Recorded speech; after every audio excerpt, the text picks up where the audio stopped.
ჩვენ ვიმყოფებით ისტორიულ ადგილას, რომელიც თარიღდება მე-17 საუკუნით. ამ ადგილს აქვს ძალიან საინტერესო ისტორია, მაგრამ მე გაჩვენებთ ამ ადგილის ისტორიის გაგრძელებას. სიძველის და სიმყუდროვის ეფექტის შესანარჩუნებლად კედლის შესაფუთად გამოვიყენეთ დაპრინტული ქსოვილი სხვადასხვა ორნამენტებით.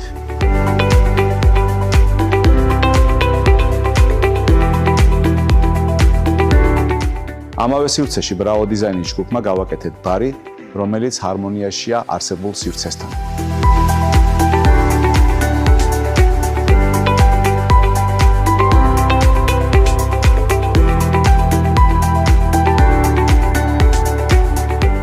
ბარის უკანა ნაწილში გამოვიყენეთ სარკე დაძველების ეფექტით.